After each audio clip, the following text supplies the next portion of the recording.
"Make it swift, Cowboy. I won't cry out," murmured the injured Apache maiden pinned beneath the ravine's weight. Wes Harding wasn't the sort of fellow who courted danger, yet misfortune had a way of tracking him down regardless. It always struck during those hushed instants when his vigilance wavered, like that dawn as he traversed the gorge, anticipating only a hushed path and a span of peaceful isolation. But then came a noise so subtle he nearly dismissed it as a breeze, until it repeated.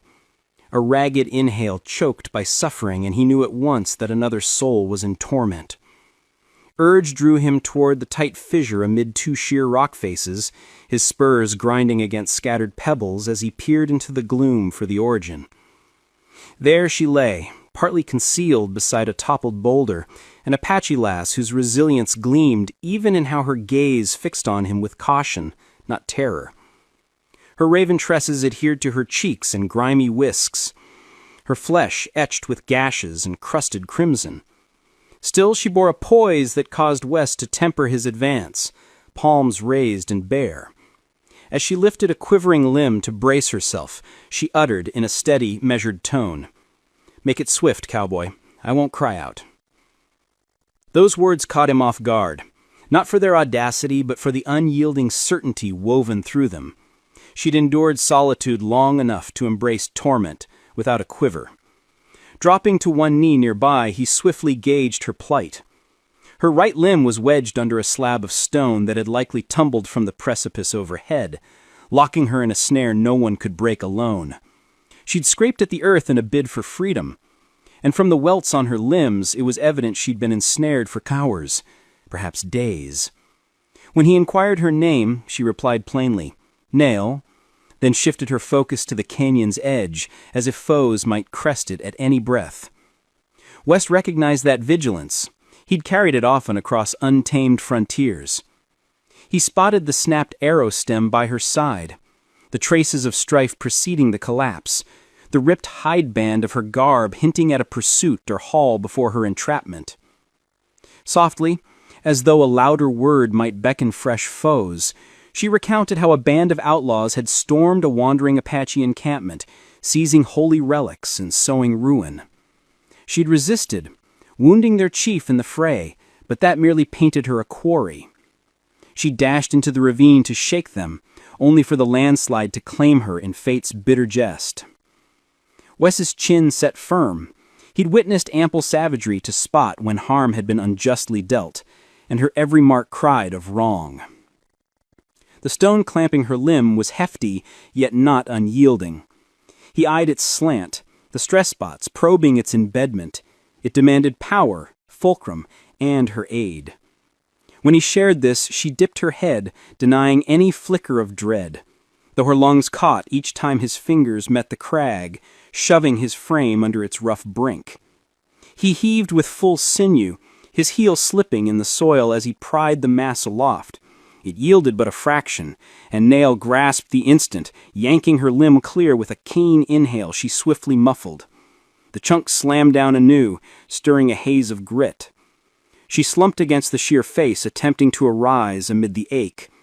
Wes extended a hand on reflex to support her, but she waved it aside. Not from vanity, but the wariness of one schooled to hide frailty. Ere he could speak, her eyes flicked skyward, tracing a silhouette gliding the crest. "They've arrived," she breathed, her inflection confirming it as truth, not hunch.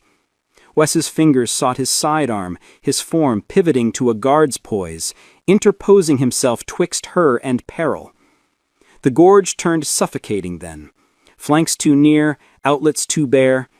Nael urged she could press on, though her thigh trembled below, and with her grasp draped across his neck, they commenced, creeping along a slim trail burrowing further into the depths.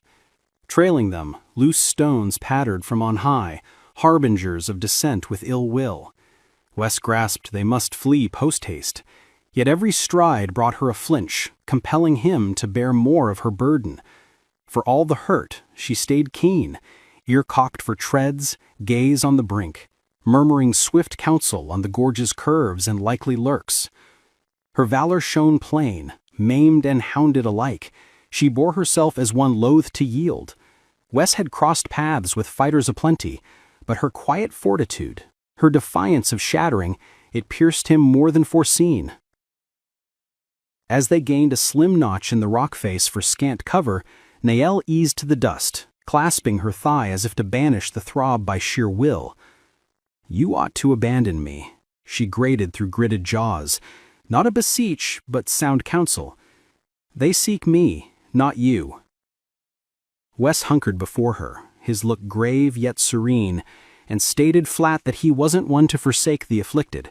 Be it luck or fate, their trails had merged, and he'd shepherd her past this. Nael regarded him long, probing his features for guile or falter, and what she gleaned eased her guard, just a subtle dip in her frame. Overhead a jeering trill resounded through the chasm, chased by a call of her name in mocking lilt, betokening the rogues drew nigh. Wes thumbed his pistol, tallying rounds by feel, a right from shadowed days, and drew a measured lungful as he braced for the clash he deemed unavoidable. Nael clasped his wrist, not to halt, but to ground herself, murmuring that her hunter would cease only at her end, and for their endurance they'd best stir soon. Wes inclined his head, resolve etching his visage, and side by side they readied for the morrow's trial in the gorge's lethal hush.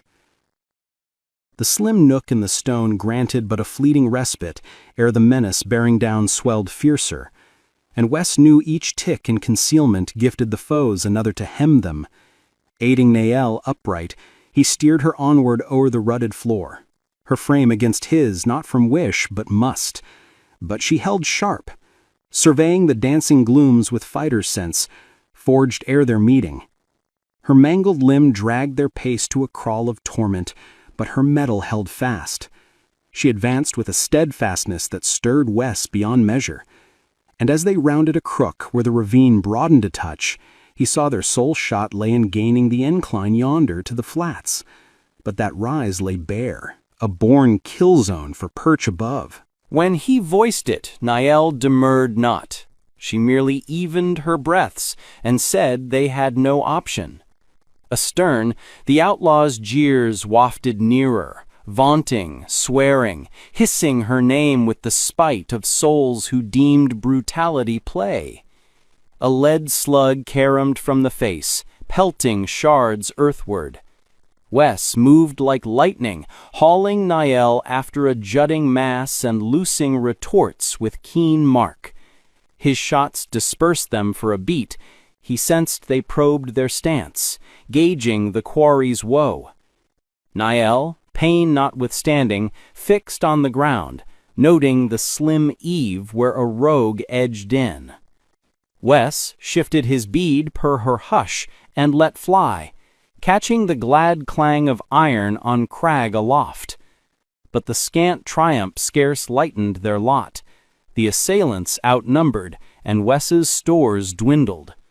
As he renewed his charge, Nael admitted in terse, hushed gusts that the pack dogged her not mere for grudge, but for lore of her kin's stowed holy trove. They reckoned agony would loose her tongue, and her steadfast silence had but stoked their heads' ire. Wes hearkened mute, grasping now 'twas no mere chase, but a quest aflame with avarice, scorn, and smarting ego. He vowed they'd wrest back the pilfered, his tone laced with a fervor long absent. Safeguarding her rang true, as though the chasm had summoned him with intent. With shots stilled for now, they forged ahead, cresting the bared rise at length. Nael hauled a deep, anguished draw and signaled ascent. He braced her ascent, but midway a holler split air. One brigand had marked them. Slugs chewed the loam at their toes, and Wes cloaked Nael with his bulk as they clawed higher. She faltered, her hurt knee folding, and he snared her midriff, dragging her up with frenzy's might. At the upper shelf, they huddled after a rank of splintered stones. Nael gripped his limb fierce, her huffs torn, yet her stare burned keen. She pressed they couldn't flee endless, that the pack would wax brash once her pulse proved. She bade Wes scheme wise, turn the gorge form against the hounds. Her wit, amid hurt, cut clear, and Wes heeded her as any battle-hardened peer. She gestured to a heap of slabs o'er the trail the rogues would tread, proposing a wee tumble might grant vital breaths, or maim a few.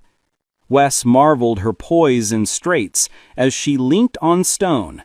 He scaled the teetering brink she named. The toil racked, and oft he near slipped, but he gained the wobbly pile and wielded his pistol's haft to nudge key bits. The chasm quaked as rubble roared down the slim way, routing the foes amid yowls below. Niall seized the uproar to shift to a sturdier spur, snaring a cast carbine from an earlier loss.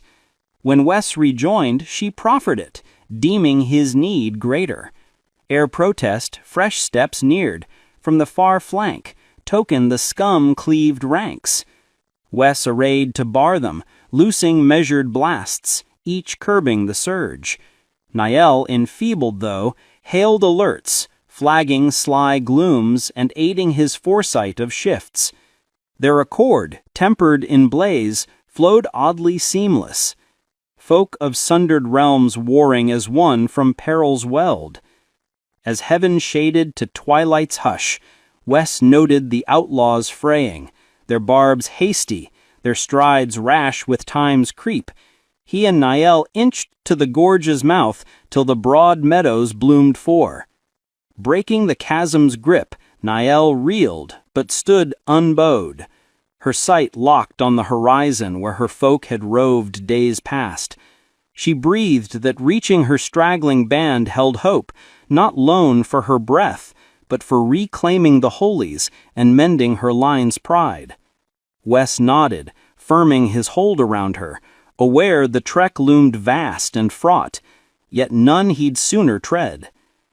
Their flight from the depths quelled no menace, but kindled a potent tie betwixt them. Faith, grit, a common aim that lashed their dooms firmer than oath. And as they quit the ravine's lethal clasp, both fathomed the real fray scarce dawned.